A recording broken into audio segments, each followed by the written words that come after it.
pneumatique, le distributeur. Alors, un distributeur, son rôle, c'est un appareil qui dirige l'air comprimé dans le circuit, donc qui envoie la pression, on verra d'un côté ou de l'autre, par exemple d'un vérin.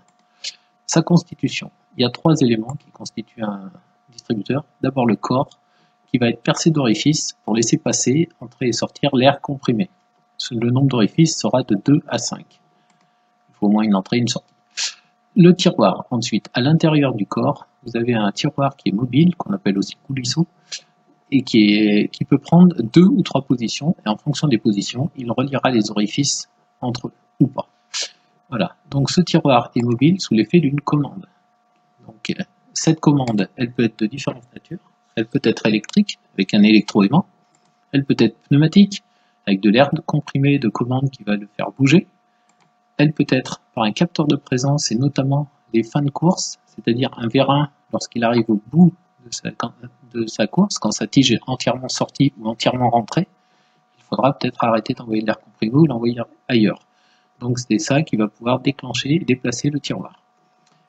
Ça peut être également une commande manuelle, enfin manuelle humaine on va dire, parce que ça peut être une pédale, donc ça peut être un bouton poussoir, une commande qu'on tourne, rotative, ça peut être une tirette, ça peut être plein de choses, mais commandée par l'opérateur on va dire.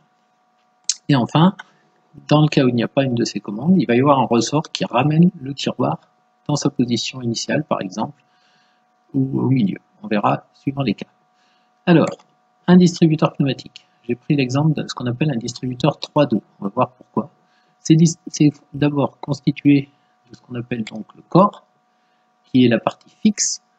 Alors j'ai fait un cylindre, même si c'est plutôt parallélépipédique en général, mais c'est pour des raisons de dessin. Ce corps est percé d'orifices. Alors, sur mon schéma, j'en ai mis 3. Un ici, un là et un ici, par lesquels l'air comprimé va pouvoir entrer ou sortir. Le 3 orifices, ça explique le nom distributeur 3-2. Le 3, c'est pour le nombre d'orifices. Ça pourrait être 2, 3, 4 ou 5. Ensuite, à l'intérieur du corps, vous avez le tiroir, ou le coulisseau, qui lui est mobile, qui va pouvoir se déplacer à l'intérieur en coulissant, comme son nom l'indique. Ce tiroir, il a une forme un peu d'altère là, ce qui permettra de laisser passer l'air comprimé entre 2 orifices. Alors, dans la position que j'ai choisi d'appeler 1, qui est en butée à gauche, vous avez l'air qui peut passer de l'orifice 2 à l'orifice 3, ou inversement, en général ça sera plutôt de 2 à 3.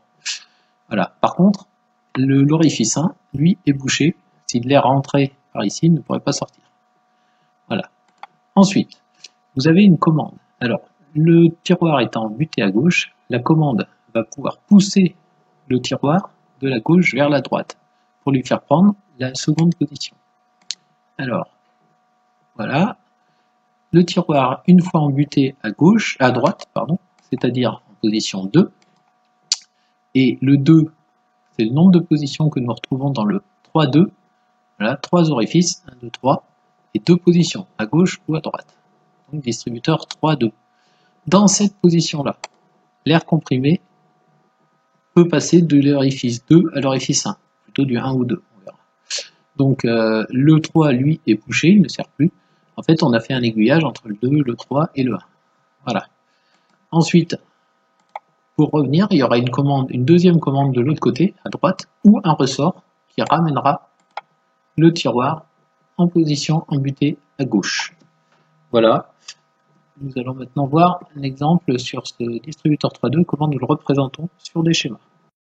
Alors, au niveau de la représentation schématique, le symbole d'un tel distributeur va être celui-ci. Alors, ça peut paraître compliqué, mais nous allons voir comment ce que ça signifie, c'est assez lisible en fait. Alors, nous allons prendre l'exemple de la commande d'un vérin simple effet, VSE, d'accord, vérin simple effet, c'est-à-dire avec un ressort de rappel, par un distributeur 3.2 monostable, alors j'expliquerai ce que ça veut dire, à commande électrique. Donc le vérin VSE est représenté ainsi, avec le piston ici, la tige qui va pouvoir sortir, l'arrivée d'air comprimé d'un seul côté, c'est pour ça qu'il s'appelle simple effet. L'air comprimé, s'il rentre ici, va pousser le piston et faire sortir la tige. Et si on arrête d'envoyer de l'air comprimé, le ressort ramène la tige à l'intérieur. Alors, le symbole que nous avons vu précédemment, nous allons le retrouver ici, sur le schéma. Alors, ce symbole est composé tout d'abord d'un premier carré. Ce carré, c'est la position 1, celle que j'avais embutée à gauche tout à l'heure, dans cette position, et un second carré, pardon, qui représentera la position 2, et ce que va faire l'air comprimé dans chacune des positions. Donc chaque carré représente une position. C'est pour ça qu'ici nous avons un distributeur 3, 2. Il y a 2 carrés. Ensuite, 3, je rappelle, c'était pour le nombre d'orifices. Donc il y avait 2 orifices, les 1 et 3 en bas, et un orifice en haut. Alors nous allons les représenter. Alors tout d'abord, ce symbole, c'est la source d'air comprimé. C'est par là que l'air comprimé peut arriver. Voilà. Donc il arrive, l'air comprimé arrive au niveau d'un orifice, qu'on appellera toujours l'orifice 1, celui d'arrivée. Là, celui qu'on avait au-dessus à la diapo précédente qui s'appelait également 1. Ensuite, nous avons l'air comprimé qui pourra ressortir pour aller dans le vérin, ou alors qui reviendra du vérin par l'orifice 2. Pareil, ça sera toujours le même numéro. La sortie de l'air comprimé, ça sera un numéro 2, ou 4 s'il y en a un autre. Ensuite, un troisième orifice qui sera ici, avec, voilà, ça sera l'orifice 3, donc une sortie. Alors une sortie, ça sera une sortie à l'air libre, avec ce symbole qui représente un silencieux, parce que l'air comprimé ça fait du bruit, et on évite d'avoir des psh, psh, psh tout le temps dans les circuits.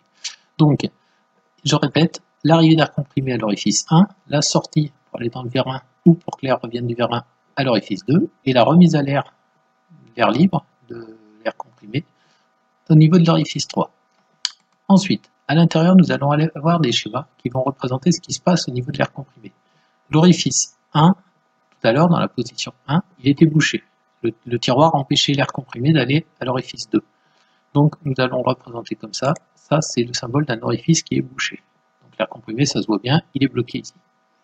Par contre, dans la position 1, l'air comprimé pouvait ressortir du vérin pour aller du 2 au 3 et donc être éjecté à l'air libre. Là, quand le ressort pousse, l'air comprimé, il y a une voie, ce qu'on appelle une voie de 2 à 3, c'est-à-dire que l'air peut faire ceci et se retrouver à l'air libre. Voilà. Dans la deuxième position, la position 2, nous avons toujours 3 orifices, 1, 2 et 3, qui seront représentés aux mêmes endroits par rapport au carré. Ceci, maintenant, les voies et les orifices bouchés ne sont pas les mêmes. Dans la position 2, l'orifice 1 était relié à l'orifice 2. On va voir ce que ça fait tout à l'heure. Et donc il y avait une voie de 1 à 2, alors que l'orifice 3, lui, était bouché. Le tiroir empêchait l'air de rentrer ou de sortir par cet orifice. Voilà, donc voilà pourquoi les deux symboles avec les voies bouchées, les voies reliant deux orifices, enfin, les orifices bouchés et les voies reliant deux orifices. Ensuite, nous allons représenter sur le côté la commande. Alors là, j'ai choisi une commande électrique, il y a d'autres symboles pour les commandes manuelles ou pneumatiques, bien sûr. Cette commande peut pousser le coulisseau de la gauche vers la droite, comme nous l'avons vu à la diapo précédente. Et donc, dans ce cas-là, s'il pousse de la gauche vers la droite, il faut comprendre que ce carré-là qui représente la position 2 va venir prendre la place du carré qui représente la position 1. Donc, nous allons enlever l'air, enlever la position 1 telle qu'elle est représentée. Alors bien sûr, sur un schéma, c'est pas possible, mais il faut juste l'imaginer. Et nous avons la commande qui pousse vers la droite. Du coup, nous nous retrouvons maintenant dans la position 2, où l'air comprimé peut rentrer par 1 et sortir par 2, et du coup, alors j'ai enlevé le ressort, puisque la tige va donc sortir à cause de l'air comprimé. Donc, cette position 2, c'est quand la tige du vérin sera sortie. Ensuite, une fois qu'on arrêtera la commande électrique, nous avons un ressort de l'autre côté. Alors le ressort, avec une commande d'un côté, un ressort de l'autre, ce qui explique que c'est un distributeur monostable. S'il y avait deux commandes électriques, par exemple, ça serait un bistable. Quand vous avez un ressort tout seul d'un côté, c'est monostable. Il n'y a qu'une commande, on ne peut que aller de la gauche vers la droite, le retour se fera automatiquement. Donc le ressort va repousser de la droite vers la gauche, voilà, et on va se retrouver avec la position 1, qui de nouveau donc permettra à l'air comprimé, sous l'effet du ressort du vérin, celui-là, de ressortir. Voilà. Donc j'espère que vous avez compris. La prochaine fois, nous verrons un 5-2.